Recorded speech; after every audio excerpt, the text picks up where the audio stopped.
Good afternoon, everyone. Good afternoon. Let's begin with some scheduling updates.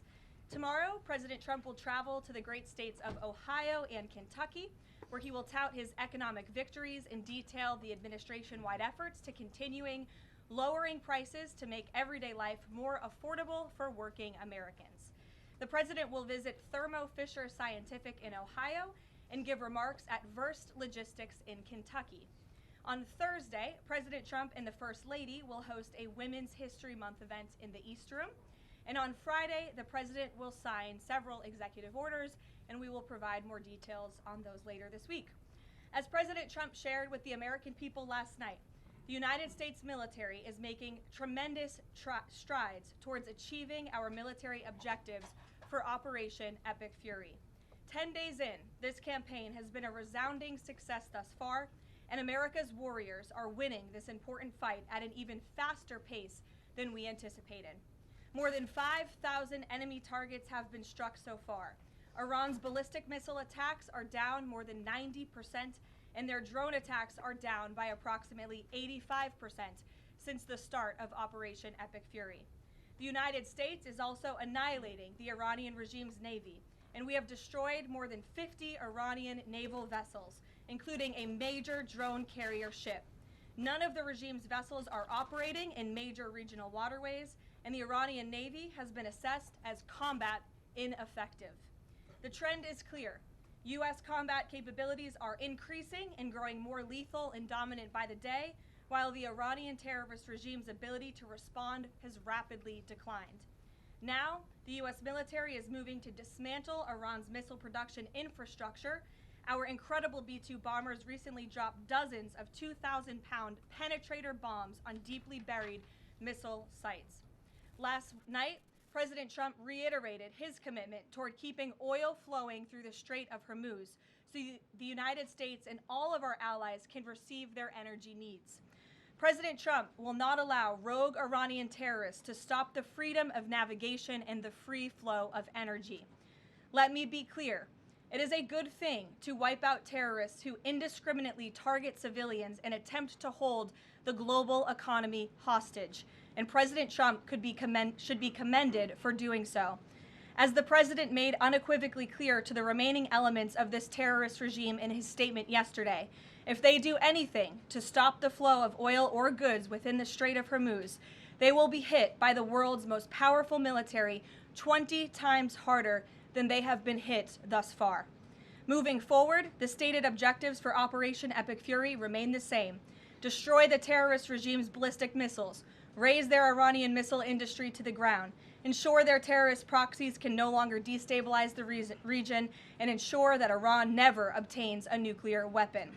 President Trump remains confident these goals will be accomplished in swift fashion. As for the oil, President Trump fully expected the rogue Iranian regime to try and disrupt the global markets. That's why President Trump and his energy team have been planning for this long before the strike and have moved quickly to address these temporary disruptions. Thus far, the Trump administration has offered political risk insurance to tankers operating in the Gulf. The Treasury temporarily waived certain oil-related sanctions, and the Commander-in-Chief has offered the U.S. Navy to escort tankers when necessary. The president and his energy team are closely watching the markets, speaking with industry leaders, and the U.S. military is drawing up additional options following the president's directive to continue keeping the Strait of Hormuz open. I will not broadcast what those options look like, but just know the president is not afraid to use them. Rest assured to the American people, the recent increase in oil and gas prices is temporary, and this operation will result in lower gas prices in the long term. Once the national security objectives of Operation Epic Fury are fully achieved, Americans will see oil and gas prices drop rapidly, potentially even lower than they were prior to the start of the operation. And we will live in a world where Iran can no longer threaten the United States or our allies with a nuclear bomb.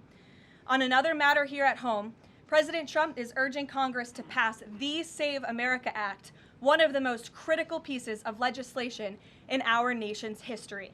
The Save America Act is overwhelmingly popular with all Americans because each provision is rooted in common sense.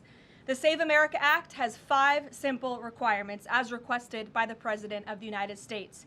Number 1, voters have to show ID to cast a ballot in an American election. Very simple. 90% of Americans, including more than 80% of Democrat voters, agree with this. Number 2, the Save America Act will require all voters to show proof of citizenship in order to register to vote in American elections. Again, this is popular and rooted in common sense. Only American citizens have the right to vote in American elections. But after Joe Biden and the Democrats allowed tens of millions of illegal aliens into our country, it's more important than ever to ensure that only American citizens are registering to vote on our nation's voter rolls, and Congress needs to pass this. Number 3, the Save America Act abolishes the incredibly unsecure practice of universal mail-in ballots, which throw the door wide open for fraud. Importantly, the Save America Act maintains exceptions for Americans to use mail-in ballots for illness, disability, military, or travel reasons. The bipartisan 2005 report of the Commission on Federal Election Reform, chaired by, of all people, former President Jimmy Carter and former Secretary of State James Baker, concluded that, quote, absentee ballots remain the largest source of potential voter fraud, and it is time for Congress to finally address this. Number 4, the Save America Act permanently bans men from competing in women's sports. President Trump signed a landmark executive order upholding the promise of Title IX and ending this dangerous and unfair practice. But now it's time for Congress to codify this into law. Number 5, the Save America Act bans transgender mutilation surgery for children. Again, President Trump signed a common sense executive order to do this and kept his promise to the American people, but now Congress needs to do the same and codify it. It's well past time for Democrats in Congress to stop perpetuating the radical and false claim that you can somehow change a child's sex. You cannot. Passing the Save America Act is the most important thing that Republicans and, frankly, Democrats can do to strengthen election integrity and protect our democracy. It's what the American people elected Republicans to do, and they must deliver on it as soon as possible. The President is calling on Congress to get the job done and send this historic piece of legislation to his desk immediately for signature. So with that today, I will take your questions. Benny, thank you for being here, and why don't you start us off? Thank you, Karoline. So my first question is actually about the Save America Act. So one of the biggest things that the Democrats are saying, the claims that they're making, is that the Save America Act, it would prevent married women from voting in elections or make it harder for them. What do you have to say to those claims? Is there any validity to them, and where do you think they're getting this from? There is zero validity to these claims, and I'm glad that you brought them up, because you have the Democrats who have created this myth, and it has been perpetuated, unfortunately, by many in the mainstream media. Let me be very clear. The Save America Act does not prohibit anyone from voting, with the exception of illegal aliens. And the greatest way to disenfranchise American citizens from voting in American elections is to allow illegal aliens to vote, which is what Democrats want to do. We see it taking place in Democrat jurisdictions at the state and local level across this country. So the Save America Act corrects that. And as far as married women who have changed their name, if they're already registered to vote, they're entirely unaffected by the SAVE Act. And for the small fraction of individuals who have changed their name or their address, they can still register to vote, of course. They just have to go through their state processes to update that documentation. And this is something that the American people, married women, and minorities and people all across this country who Democrats are insultingly saying cannot do this. They're already doing it every day, going to the Social Security office, going to the DMV, and I think it's frankly insulting that the Democrats are saying that there are certain groups of people in this country who aren't smart enough to update their documentation to allow them to vote. Again, this is a huge myth, and thank you for giving me the opportunity to address it. Of course, and then just one more question about DHS. The funding issue has been 3+ weeks now. I was at the airport this morning in St. Louis, Missouri, and it was early in the morning, and one of the TSA agents, I saw her, she was kind of tearing up, she was crying, and I asked her, I was like, what's wrong? And she was like, I can't make my phone payment, I can barely make my car payment that's coming up. I think a lot in the Beltway, there's so much noise between Democrats, Republicans. It's the Democrats' fault, it's the Republicans' fault. But what is the White House's message to the American people that are struggling because they're not getting that paycheck? It's take away the politics. What do you have to say to those people? President Trump wants the Department of Homeland Security. He wants TSA, he wants FEMA, he wants the brave men and women of our United States Coast Guard to receive their paychecks, and he wants this department to be fully funded and fully reopened. And so to any American out there who is struggling without a paycheck, we know there's more than 100,000 of you across the country.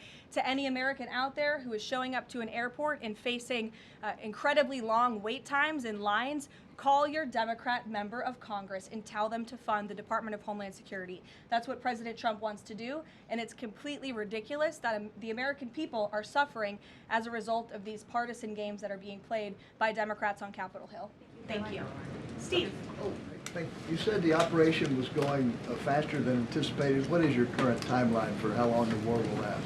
So look, as you know, Steve, the President and the U.S. military's initial timeline was about 4 to 6 weeks to achieve the full objectives of Operation Epic Fury. Again, to destroy their missiles and their ability to make them, destroy their Navy, permanently deny them nuclear weapons forever, and to, of course, weaken their evil terrorist proxies in the region. We know that the U.S. military and our brave warfighters are quickly and expeditiously executing these objectives well ahead of schedule, but ultimately the operations will end when the Commander-in-Chief determines the military objectives have been met, fully realized, and that Iran is in a position of complete and unconditional surrender, whether they say it or not. Does the President still want Iran's unconditional surrender? Well, when President Trump says that Iran is in a place of unconditional surrender, he's not claiming the Iranian regime is going to come out and say that themselves. What the president means is that Iran's threats will no longer be backed by a ballistic missile arsenal that protects them from building a nuclear bomb in their country. I could make an empty threat, but if I have no actions to back it up, then it's an empty threat. And so President Trump will determine when Iran is in a place of unconditional surrender, when they no longer pose a credible and direct threat to the United States of America and our allies. Adriana. Can you explain why the Energy Secretary posted and then appeared to have deleted a post on X saying that the U.S. Navy escorted an oil tanker through the Strait of Hormuz?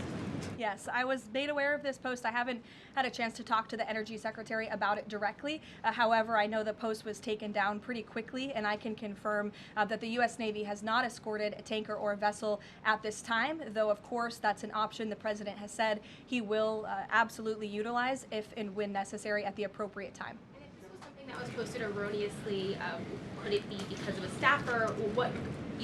I guess, will there be any consequences for this? I know you still have to consult, but just generally speaking. Again, I would defer you to the Department of Energy to answer that question. And if I could just follow up really quickly. Sure. In terms of oil sanctions, the President said that there would be some sanctions that would be lifted.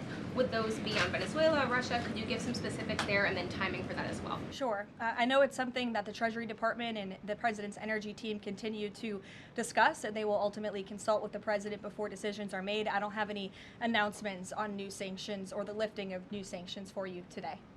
Alex. Thank you. Reuters has reported that about 150 U.S. service members have been injured so far. Can you confirm that number and elaborate on that? I can't confirm the exact number. I know it's within that ballpark, but I would defer you to the Pentagon for a specific number of wounded or injured thus far. And then secondly, if I can, I wanted to ask about, excuse me, right here.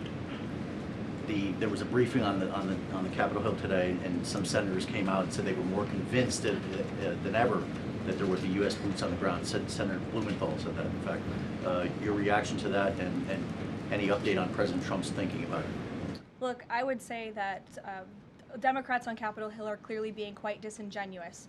3 years ago, not a single Democrat voted against the resolution condemning Iran as the world's leading state sponsor of terror. Yet now, with President Trump as commander-in-chief finally taking the action that so many Democrats have called on the commander-in-chief to do for many, many years, to wipe out the threat of a rogue Iranian terrorist regime, now all of a sudden Democrats are playing politics with this long-standing bipartisan policy of the United States, and 53 of them in the House recently voted against the resolution condemning Iran as the world's state sponsor of terror. So I wouldn't take Democrats at their word. As for boots on the ground, the president has talked about this repeatedly. Wisely, he does not rule options out as commander-in-chief. So again, I would hesitate to confirm anything that a Democrat on Capitol Hill says right now about the president's thinking. Garrett. Karoline, you outlined to Steve the military components of what would be involved in ending this war, but it seems like there's a political component too. The president said to Fox earlier today that he doesn't believe the new Ayatollah can live in peace. He made a variety of comments suggesting that he should be involved in picking the new Iranian leader. Is the ending of this war also contingent on Iran selecting a leader that the president finds acceptable? And if so, how is that not the definition of a regime change war? Look, as President Trump has blatantly and frankly stated, it's obviously within the best interest of the United States and the West to no longer have a radical terrorist in charge of Iran, especially as we see their reaction to Operation Epic Fury. They had their missiles turned towards our Gulf and Arab partners in the region. Again, this was a regime that chanted, or still chants, death to America. We look at the way that they are holding the entire world hostage with the restricting of the free flow of energy through the Strait of Hormuz. So the president, I think, is making quite an obvious comment. Again, as for the timeline of the military operations with respect to Iran, we have objectives that we have laid out that the commander-in-chief wants to see achieved. When they are achieved, then it will ultimately be up to the president to end this operation. Okay, so I think you're not exactly addressing my question, though. Is that political objective also necessary for the president to decide to end this war? Look, again, I just told you the objectives of Operation Epic Fury. When those objectives are met, the president will dictate the end of these operations when he deems that Iran no longer poses a credible threat to the United States of America. And again, it goes back to, what does that unconditional surrender look like? Iran can talk all they want, and their words will be very empty when we've completely annihilated their navy, as we are doing, when we've taken out the threat of their ballistic missile capability, when we can firmly, finally ensure that they can no longer make a nuclear bomb to threaten the United States and our allies and our troops in the region. And that's what President Trump is ultimately seeking to do with respect to this operation. Jennifer.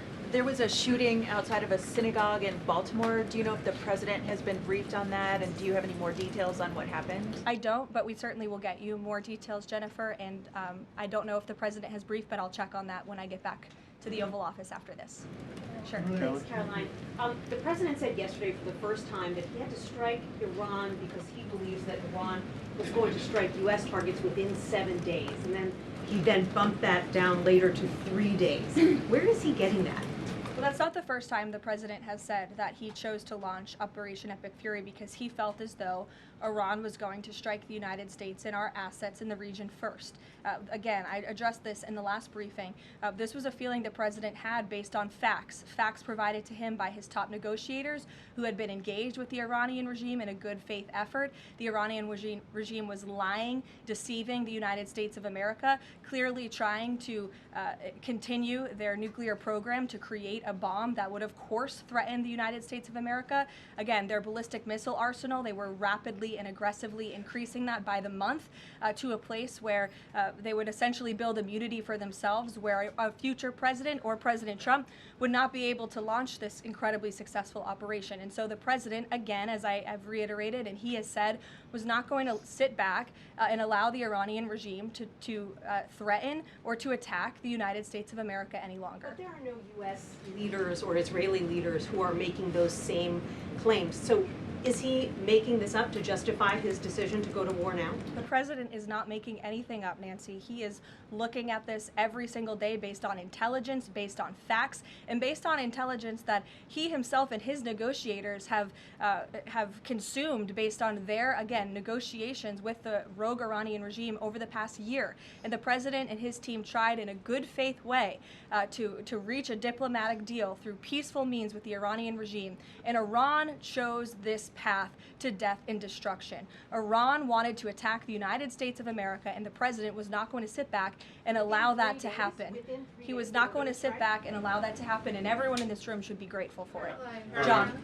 Thanks a lot, Karoline. Two questions for you. One has to do with a follow-up to your statement that you made at the beginning of the briefing regarding the Save America Act. Sure. Yesterday, the Senate Majority Leader John Thune spoke on the effort to potentially have a filibuster broken, the rules for the filibuster broken. He said the votes aren't there, one, to nuke the filibuster, and the votes aren't there for a talking filibuster. He says that's the reality. What's your reaction to what Senator Thune said?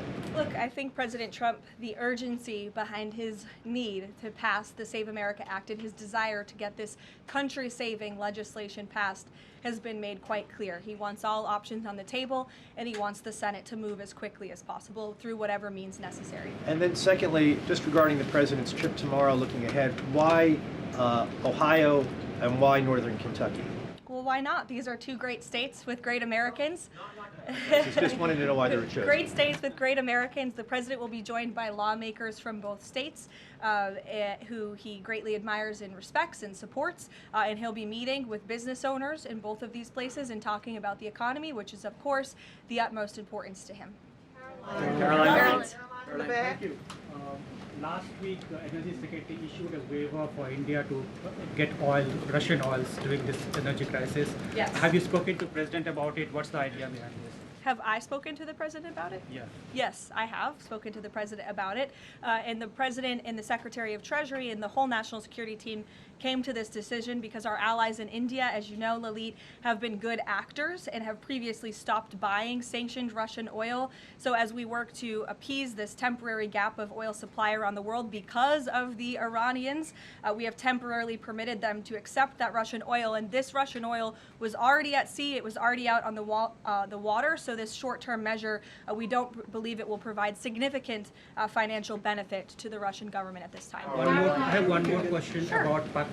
You know, Pakistan is a neighbor of Iran, and Pakistan is also an ally of U.S. President has been praising a lot about the field marshal. Is Pakistan providing any kind of support in this war against Iran? That I will have to check on with the Pentagon and get back to you. Sure. The president said yesterday that President Putin told him he wanted to be helpful in the Middle East. The Kremlin put out a statement where Putin said, quote, "I would like to reaffirm our unwavering support for Tehran and our solidarity with Iranian friends." How does the president think that Russia could be helpful, if not helping Iran? And did the president push Putin on Russia sharing intelligence with Iran in this war? The president and his special envoy Witkoff have both said that, of course, they've sent a message to Russia that if that was taking place, it's not something they would be happy with, and they hope that it is not taking place. As for further details about the discussions between these two leaders, I'll leave it to the president to divulge any more of that conversation, but he did confirm it yesterday and provided you with a little bit of the background and his view and his perspective, as he always does. Luke.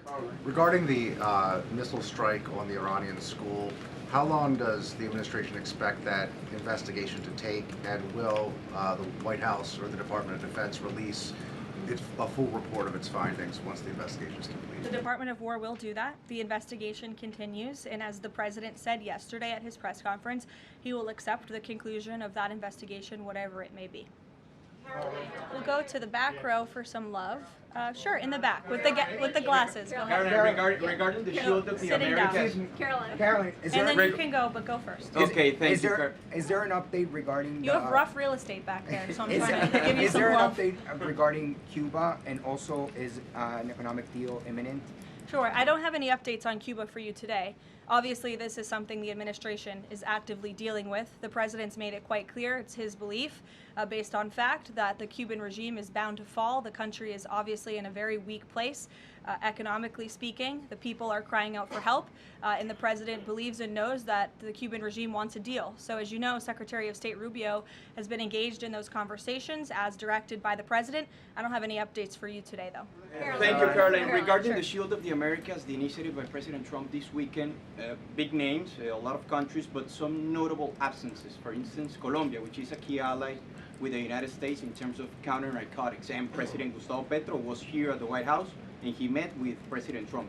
Why wasn't Colombia invited to the Shield of the Americas? I don't think we're seeing the level of cooperation we quite want to see yet from the Colombian government to invite them to the Shield of America's event in Pact, but we certainly hope that this newfound organization will expand and we can continue to invite additional member countries. But there was quite a few countries there. I believe there were 17 countries represented, 12 heads of state with the president over the weekend. They signed a defense agreement with all of our militaries to emphasize the need to combat drug cartels through Latin America in the Western Hemisphere, and ultimately, of course, to curb the illegal trafficking of drugs to the United States, which is the president's utmost priority in all of this. So it was a great event on Saturday, and we look forward to the coalition expanding. Kelly in the back. Caroline, thank you. Good to see you. I want to get back to another question that was asked earlier. It talked about the political aspects, but there's also the ideological and the spiritual aspects of what Iran has said for 47 years. Death to America, death to Israel. And we've just finished talking about the fact that terror has been around the world. Iran has been the nexus of that in so many ways. Has the president stated clearly to the American people why this is such an imminent threat in order for Democrats on Capitol Hill and Republicans and the American people to understand how imminent the threat was? I think he has, Kelly. I mean, you've heard from the president on an almost daily basis over the course of the past 10 days. You've heard it from me at this podium. You've heard it from the Secretary of War, the Secretary of State, the Vice President of the United States. You know, the president's top cabinet and his officials have been repeatedly explaining to the American public the threat that Iran has posed to our country in this moment, but of course over the course of the past 47 years. And their words, again, chanting death to America, speak for themselves. Go ahead. You can follow up. Why the division within the American people? I realize that we have the people are talking about the War Powers Act, they're talking about all kinds of issues, but have people forgotten just how imminent that threat was? If they keep saying death to America and death to Israel, they mean it. Look, I don't think the American people have forgotten, but I think Democrats on Capitol Hill, they have not forgotten, but they are just so plagued with this resistance to President Trump on everything that they do that, again, they can't even rally behind the common sense, bipartisan, long-standing principle of the United States of America that Iran absolutely poses a threat to the United States, that Iran is the world's leading state sponsor of terrorism. And I think that's reflected again in their voting pattern. In 2023, every single member of the House of Representatives, with the exception of one, I believe the final vote was 412 to 1 in 2023 for a resolution condemning Iran as the world's state leading sponsor of terror. And now in this year, under this president in 2026, 53 Democrats voted against that exact same resolution with the exact same language. I don't think that's a change in the threat that Iran has posed to the United States. I think it's a change in the Democrat Party's thinking and their vicious hatred for President Trump. Danny?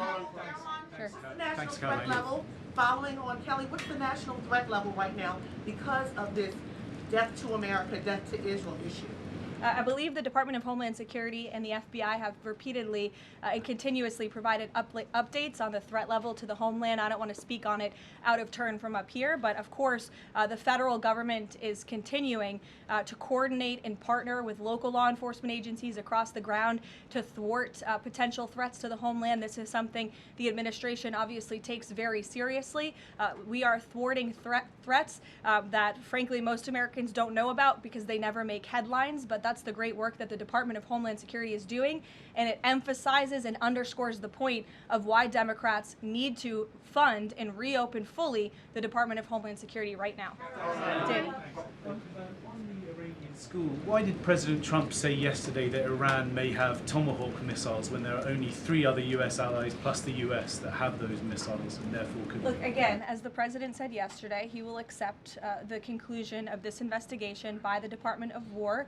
I know there's been a lot of speculation in the media about who may be responsible for this. We're not going to get ahead of the Department of War and the conclusion of that investigation. The president has a right to share his opinions with the American public, but he has said he'll accept the conclusion of that investigation, and frankly, we're not going to be harassed by the New York Times, who's been putting out a lot of articles on this, making claims that have just not been verified by the Department of War, to quickly wrap up this investigation because the New York Times is calling on us to do so. Thank you. Hi, thank you so much. Karoline, with the DHS currently under a partial Democrat shutdown, does the administration have any specific concerns about potential impact on Homeland Security or intelligence monitoring of sleeper cells inside the United States? And do you have any comment on the bombing, the 2 individuals that bombed New York City or tried to? Yeah, it was absolutely despicable to see that attack in New York City.